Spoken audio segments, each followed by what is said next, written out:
Hey guys, Max here. This is my first time doing a video review with me facing the camera, so if I screw up, please bear with me. Don't judge me. If you want to add some comments, go ahead. I'd like to see the things I screwed up or been good at. Anyway, so this review is about the iPhone 10. I do have 8 Plus here just for the comparison. If you're in the market for getting the 10 or the 8 Plus, just in case, I have the 6S just for the size and display, but I'll go into it in details. I've had the 10 actually from the release date, which was 3 weeks ago. I had no issues pre-ordering it. I'm with T-Mobile, not an advertisement. But I'm in New York, so in New York the pre-order started at 3 a.m. So I just went to the gym until like 2:50, and I got into my car at 2:55. At 3 o'clock on the dot, I called, got the customer care, and bam, ordered it. So the ordering process was easy. As far as the service and the reception, that's another topic, and I'm not gonna go into that. So I've had this phone for 3 weeks. And I was thinking of doing a video like everyone else did. Oh, that this does this, that, and this is the 10. If you're in the market for the iPhone 10, I'm sure you already know that it's all about the gestures, and the home button is gone. That ugly lip is on top. So those are things that are there. And I figured, like, let me get the full effect of it. Let me experience what this phone has to offer. And then I'm gonna give a review saying things that I like or dislike. And I felt like that would be much more of a fair video than giving you the initial of what the phone can do, because that's what Apple did on their keynote. So, but prior to 8 Plus, I had the 7 Plus, and I watched a lot of videos and people saying, if you got the 7 Plus, is there a reason to go with 8 Plus? People saying, most of actually what I've heard is not to upgrade. And luckily I did not listen, and I ended up going with the 8 Plus, because when I got the 8 Plus, I was actually considering not going with the iPhone 10, because 8 Plus has hit satisfaction level high for me. The fact that having a true tone display, there's a big difference with the true tone display. Look how much natural and warm it adjusts, and look how much bluer the iPhone 6S is. Like, you could see, like, the display on this one is a lot nicer. And they both, let me show it to you. And they both dimmed at the same level. It's still, I should have, let me show it to you just in case. Like, they're dimmed at exact same level. And you could definitely tell the coolness of the display. And while this, let's say if I'm watching movies or video or the pictures, being in a dark room and a bright room, it makes a big difference. So I like that fact that I had the option of having a true tone display. The next thing, the speaker on this phone is absolutely mind-blowing for me. The sound is amazing. Usually I have to maximize the sound in order to get the full potential of the sound. There's been many times that I actually had to lower because it's so loud. And I mean, usually if I wake up in the morning, I don't really want something so loud, so I would lower it. But the sound is amazing. So that's one of the things that I really look for when it comes to buying a phone, because I feel like a lot of phone companies, the manufacturers, they don't really incorporate that sound into the phone itself, because they're like, well, we want to give you the beautiful display, let us put the OLED display or Super LCD display, whatever the technology they've been using. So they've been concentrating on the display itself, which I think is important. So if you're the type of person who likes to listen to stuff with the headphones, if display is your number one, then go for it. I personally like to have both, especially if I'm documenting on a computer. I want to have that phone of mine or whatever I'm using as a display to have the loudspeaker without me having to get close to it in order to hear something. Because if I'm wearing headphones and I get a phone call work related, I want to be able to hear it, because I like to hear it at the loudest. So that takes away from experience. I don't want to compromise in order to get what I want. And I feel like this gave me that option. So I was talking to my friends and I was like, you know what? I'm actually extremely happy with 8 Plus that I'm considering not getting the iPhone 10. I mean, who was I kidding? I like the latest, the coolest, the newsworthy gadgets. So I still ended up going with the iPhone 10. Am I happy? I'll get into it. There's some things about iPhone 10 that I think are super annoying. But then again, it is the first iPhone 10, and there's a lot of things that I'm sure Apple is still working on, and because the experience-wise, there's some lag. It doesn't work smoothly as, let's say, the 8 Plus works. But then again, the software on 8 Plus has been around for a while, because when the 6 Plus came out, the apps were smaller. It took a while for everybody to catch up. So basically, it's the same experience with the iPhone 10. So going with the gesture fact, like with the iPhone 8 Plus, you just double click and you get an application here. So you just slide up. So if you want to close things, you just slide up and it's closed. With this, notice the lag. So I slide up, you wait for it to come up. It takes a second. So if you slide up, this does nothing. That just minimizes, and still after 3 weeks, I still make that mistake. And then that's the new thing that Apple has done. So again, you slide up, there's a lag, you see it? So in order for you to do something, you have to hold it, wait for that red symbol to come up, indicating that now you could actually close things. And then you could either click on top where the red symbol is, or just slide up. So there's just a few extra steps that you got to do with having the iPhone 10. It's not a deal breaker. It's just that delay, you know, for the multitasking to open up and then holding it before you're closing. So that adds maybe an extra few seconds. So it's not a deal breaker. Going into gesture fact. So let's say if I'm in a website. So if I'm in a website and I slide up, obviously it goes up and down, up and down. So that works. But if you get too close to the bottom, you basically close the application. And that kind of becomes an issue if you're in a messaging application. As you can see, the bar is so close to the things that you select. So a lot of times if you select it, it kind of minimizes the application. And that also takes away.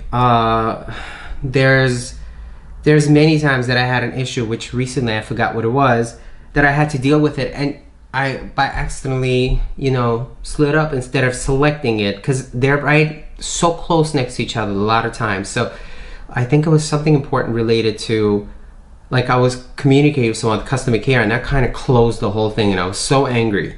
Speaking of the customer care, you know, yesterday being Black Friday, I was talking to the Amazon customer care through a chat, because let me open it for you. Because the developers haven't caught up having the iPhone 10, it's not really, the application looks like it looks exactly how iPhone 10 does, supposed to, but because other things like getting in touch with the customer care, it still gives you those black bars on the top. And then when I had to communicate with someone, it was such a little bar over here that it was so hard for my finger to recognize. So instead of typing messages this way like you have in a messenger, it would go the long narrow line, and I couldn't exactly correct things or fix things because that's the only way I was able to type things, and that was annoying for me. But like I said, it's the developer side that they have to catch up. I'm sure it's going to give a different experience at some point. Now I want to cover about the lip. For me, that lip over here is the most annoying fact about this phone. And being the fact that I'm paying for the 5.8 display, I want to have the 5.8 display, and I'm not getting that 5.8 display ratio. Let me get my get my picture up. Not conceited, but I just want to give you an example. So here's my application, and you see my picture. There's those black bars on the side. So if I pull out, let's see, the iPhone 8 Plus, naturally it has those, the bezels inside. So just compare the picture size. It's actually bigger on this one, and this being the 5.5, and this being 5.8. I'm not getting the full ratio of 5.8. Yeah, they tell you, well, you could zoom in on a picture. The problem is when you begin to zoom in, look closely. Bam, the lip comes up. And when I'm watching a movie or the YouTube video, I want to get the bigger real estate of that display. So when I zoom in, there's been times where I forgot the movie I was watching and there was something important about that movie, and that lip kind of cut that portion out.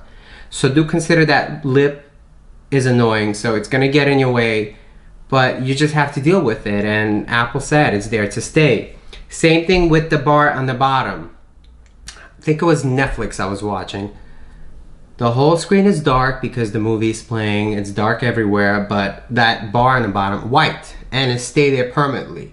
So I think Apple needs to incorporate, giving us that ability for us to minimize it or to hide it, or somewhat that we could have a full control of it. But from what I'm reading online, the Apple basically is telling developers, get used to it, it's there to stay. You know, Apple they haven't actually told me directly that's what we want, so whether I believe them or not, hopefully not. I'm sure Apple's going to read what other people are saying and they're going to change that at some point. I'm not going to go into the cameras. It's not mind-blowing. It is a phone camera, so I don't expect the best. I have a real camera for that, which I'm using to record things right now.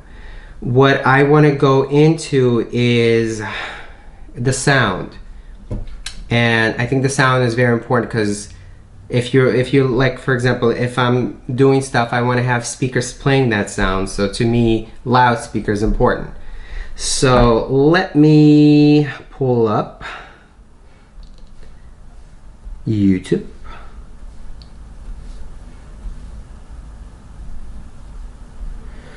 Okay, so all right.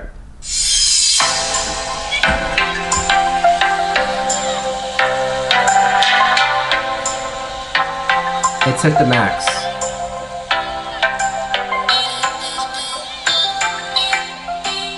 Let me fast forward.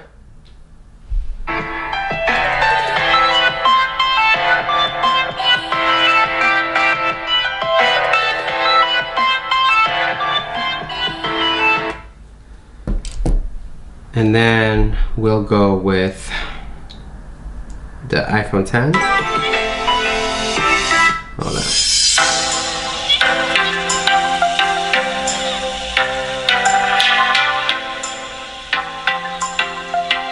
It's at the max. Let me zoom in.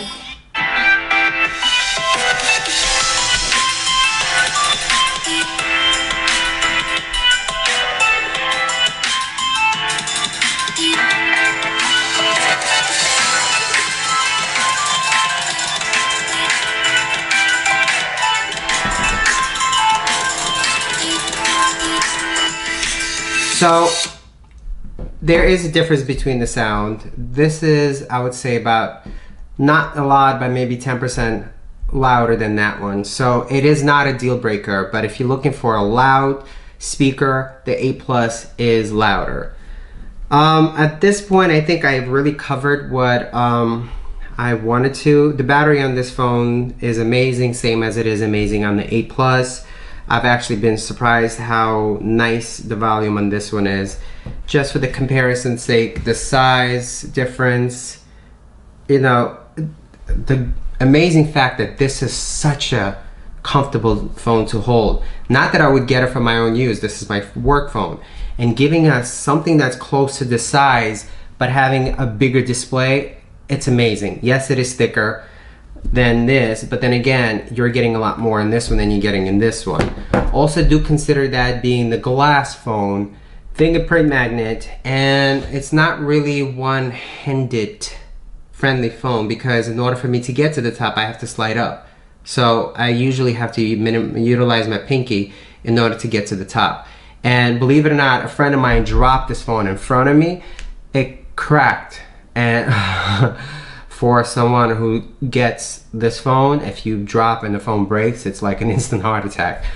But highly recommend using a screen protector or having a case of your choice, but definitely this is a fragile phone. Same thing as it comes to this one because this is also glass. But overall, I'm gonna stick with the iPhone 10 just because it's the latest, so I wanna see what Apple puts out there. So I mean, I would like to keep both, but there's no point of me having two iPhones. So I'm sticking with the iPhone 10. My recommendation, if you're looking to save a buck, go with A plus. I was really happy with A plus, and believe it or not, the iPhone 10 was not, still would not be here. I'd definitely be happy with iPhone A plus. But if you have the money and you want to go with something with the latest, not necessarily the greatest, go with the iPhone 10. It's definitely something new and something different. But do bear the fact that it is a new device. There's a lot of work need to be done as far as the Apple needs to tweak the experience of the phone itself, and at the same time the developers really need to catch up with the apps and utilize the full real estate of the display. Like, this is my gym application, you know, you get those ugly bezels, and then not the bezels, the black bars, so might as well just give us the bezels like that. And then you have that ugly white bar. So that's the white bar that I was referring to earlier when it comes to utilizing Netflix. So do consider that. Overall, I would give, if I have to rate a scale of 1 to 10, 6 or 7. Do consider that this is not high pixel displays that is on the iPhone 10, but this display is not lacking, because if you don't really have them side by side, the display on this phone is beautiful. So I would give this 8 on a scale of 1 to 10. Do consider the pricing. So if you are shopping for a phone, the fact that this is the holiday shopping season, go with what works for you the best. I don't think iPhone 10 is there yet. Hopefully with the next model, and definitely hopefully they utilize this lip being there, because it's annoying. Simple fact, like if you look at it, having that percentage of the battery percentage, it's important. I don't have that here. It's not there. So in order for me to utilize that, I have to slide from this top, and it would be right there. So that's one annoying fact about this phone. And also the gestures. In order for me to get to the control center, I have to go from here. In order for me to get to the notification, I have to go from here. So those are the annoying things. At the same time, why going, like, for example, I have a camera here, or I have a camera here too, and then you slide it to the left, and then you have a camera there. So those are things that Apple needs to consider. Another thing is, when I set an alarm clock, like let's say there's an alarm there, I select it, nothing changes on top. In order for me to see the difference, I have to close, I have to see, go to the left, and then it will be right there, and what's next, it would give it to me. So having the simplicity of, let's say this, there's nothing on top, I haven't selected. So here I set up an alarm, now I have the clock symbol on top. Now I know that I have set up the alarm. I didn't forget, so I don't fall asleep, and bam, I missed my wake up time. So I think, I like the fact that if Apple had a way to incorporate all that there, or tweak it in a way where it becomes all what this gave us into this. So those are things that's tweakable, I'm sure, with the software, but I do miss them now. So I think at this point I've mentioned everything. I was expecting it to be, I have my iPad Pro right here, I was expecting it to be under the 10 minutes, but I'm already hitting the 18-19 minute mark. Anyway, so my name is Max. It is my first face on, like I said, video. Hopefully I did well, did to your liking. If you have any suggestions or any questions that you want to know, unfortunately I'm returning this phone back today, but I've had to use it for over a month, so I can give you some answers about it if you have some questions. Same thing if you have questions about the iPhone 10. Please ask. I'm always available to answer. Thank you.